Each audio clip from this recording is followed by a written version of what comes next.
kedua akan membuat video tentang promosi kesehatan, tentang antenatal, internatal, postnatal. dan bayi baru lahir hingga usia 28 hari. Izin memperkenalkan diri, nama saya Herita Amel Lestari. Nama saya Siti Sanusifa. Nama saya Anissa Nurinaya. nama saya Dermawan. Selamat menyaksikan. Yang pertama yaitu ada manajemen stres pada ibu hamil. Stres pada ibu hamil menunjuk pada tekanan atau ketegangan mental yang dapat mempengaruhi kondisi emosional dan fisik ibu selama kehamilan. Stres dapat berasal dari berbagai faktor. Yang pertama, termasuk perubahan hormon, kemudian kekhawatiran terkait kehamilan dan persalinan, kemudian lingkungan sosial dan masalah lainnya. Peningkatan hormon stres seperti kortisol dapat berdampak pada perkembangan janin. Penting untuk mengelola stres selama kehamilan karena dapat mempengaruhi kesejahteraan ibu dan bayi yang dikandung. Ada dampak stres ibu hamil yang pertama mempengaruhi perkembangan otak janin, yang kedua mempengaruhi pertumbuhan janin, bayi lahir prematur, yang ketiga mengganggu kesehatan ibu hamil, dan keempat terjadinya dampak keguguran. Selanjutnya, dalam manajemen stres ada upaya pencegahan primer, sekunder, dan tersier. Dalam upaya pencegahan primer, dukungan seorang suami dapat memberikan rasa aman dan nyaman pada istri yang sedang hamil, sehingga rasa cemas dan stres dapat teratasi. Lalu yang kedua ada upaya pencegahan sekunder dengan konseling prenatal untuk menyediakan layanan konseling kepada ibu hamil yang mungkin mengalami tekanan atau kecemasan. Lalu memberikan dukungan sebelum masalah semakin parah. Yang terakhir ada upaya pencegahan tersier dengan melakukan yoga ibu hamil.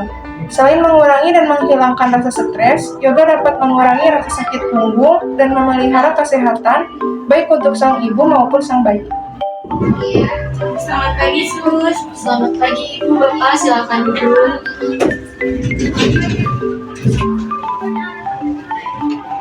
Bagaimana Ibu Bapak? Apakah ada yang bisa saya bantu? Ini Sus, kan ini kehamilan pertama saya. Jadi saya tuh sering merasa cemas dan khawatir. Itu bagaimana solusinya?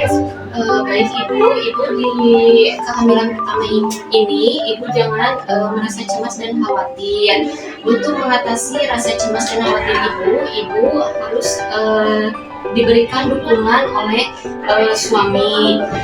Suami harus memberikan support pada Ibu agar Ibu tidak mengalami cemas ataupun khawatir.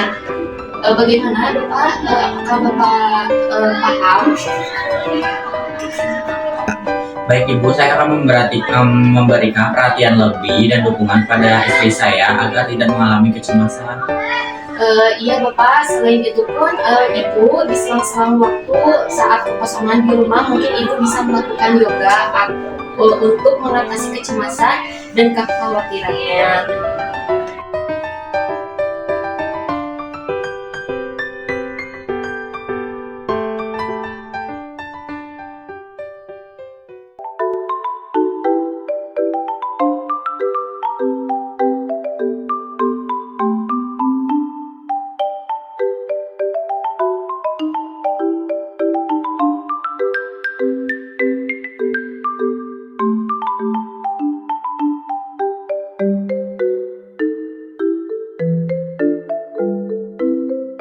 Baik, yang kedua ada mobilisasi postnatal pada wanita melahirkan.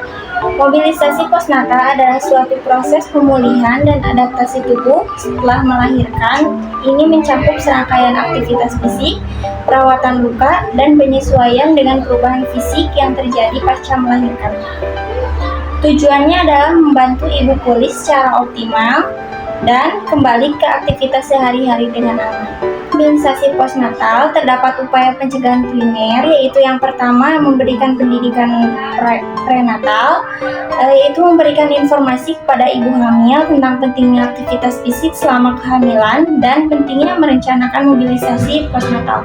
Selanjutnya, upaya pencegahan sekunder, yaitu memberikan rekomendasi aktivitas fisik yang sesuai berdasarkan hasil evaluasi dan kondisi fisik ibu pasca persalinan.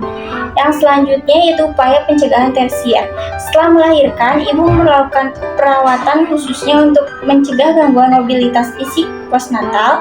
Beberapa upaya pencegahan tersier mobilitas fisik postnatal ibu melahirkan yang dapat dilakukan antara lain: 1. Pemeriksaan kontraksi uterus, yaitu pemeriksaan kontraksi uterus secara teratur diperlukan untuk memastikan involusi uteri dalam keadaan normal dan mencegah pendarahan. Selamat pagi, Bu.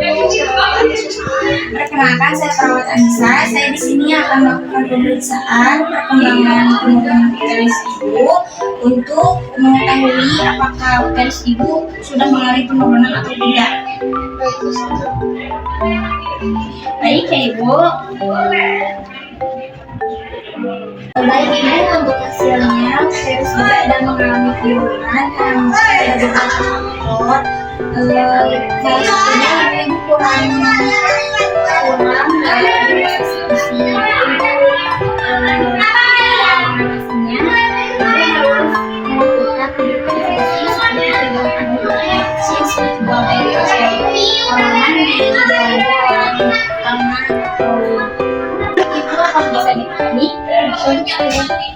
baik, kalau sampai saya kembali ke rumah, kalau ibu butuhkan bantuan bisa panggil saya di ruangan perawat.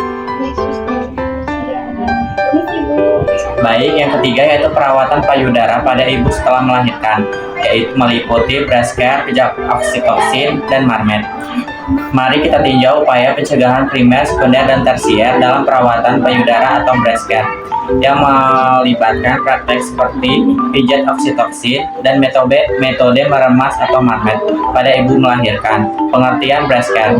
Breast care adalah serangkaian tindakan dan praktek untuk merawat dan menjaga kesehatan payudara. Ini melibatkan pemeriksaan diri secara teratur, perawatan kulit, memilih bra yang tepat, pola makan sehat, dan mencegah potensi masalah kesehatan payudara.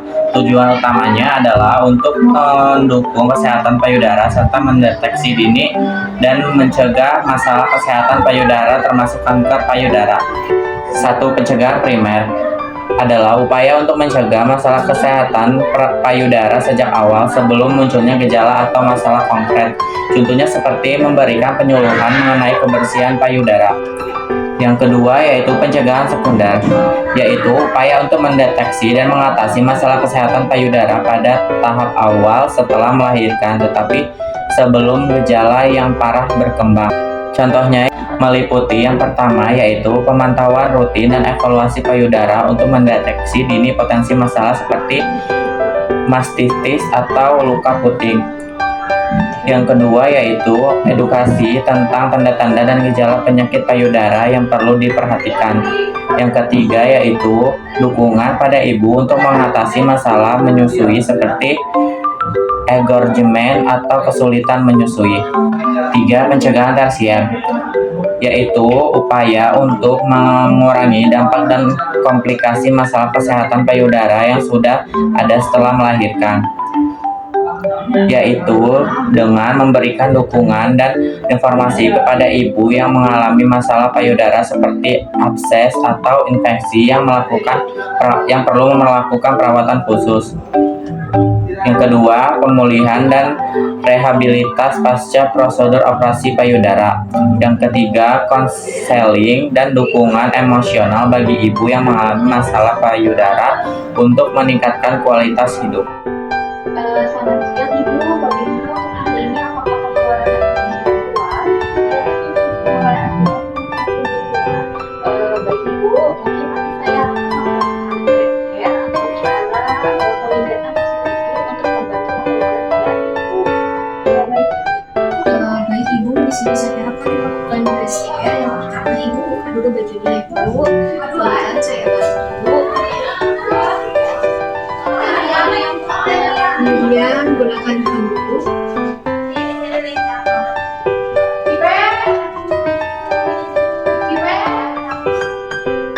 Kemudian kompres ibu menggunakan air hangat.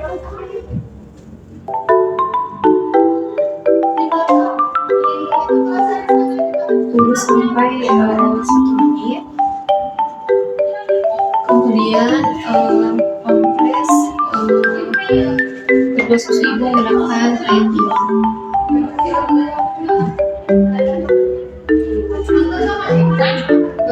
Sesudah itu tuangkan baby oil pada pot,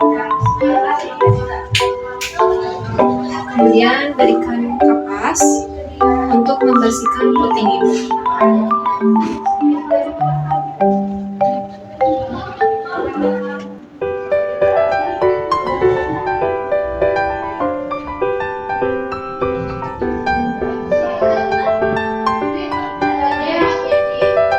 Kemudian bersihkan puting ibu.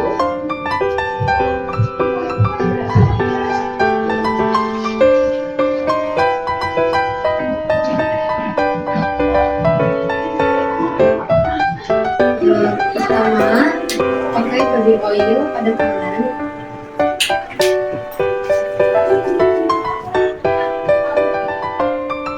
Kemudian pijat susu ibu selama 8 kali.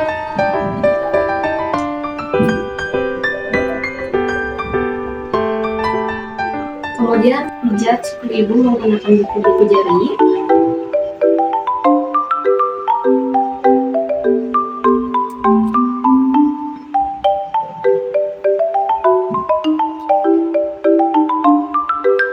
Kemudian pijat menggunakan ujung-ujung kepalan tangan.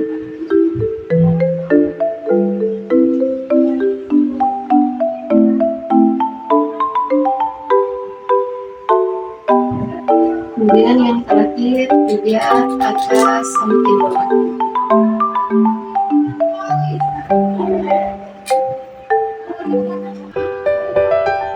Selesai, mulai dari mengepalkan kedua tangan, kedua jempol memijat sejajar dengan tulang hingga barisan payudara. Gerakan kedua dimulai dari bawah ke atas sampai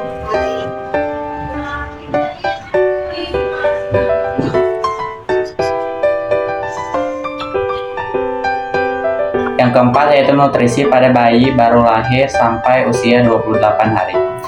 Nutrisi pada bayi baru lahir hingga 28 hari yang disebut sebagai periode neonatal adalah pemberian zat gizi yang diperlukan untuk mendukung pertumbuhan dan perkembangan optimal. Pada periode ini, nutrisi utama bayi biasanya diperoleh dari ASI.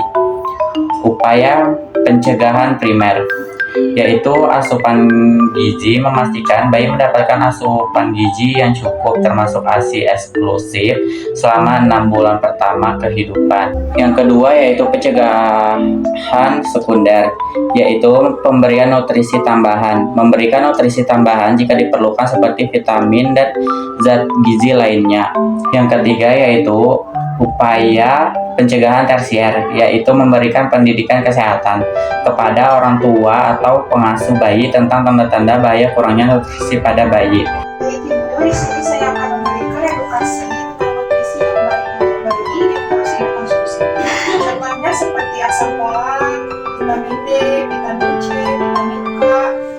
Contoh makanannya seperti sayuran hijau, kacang-kacangan, buah-buahan.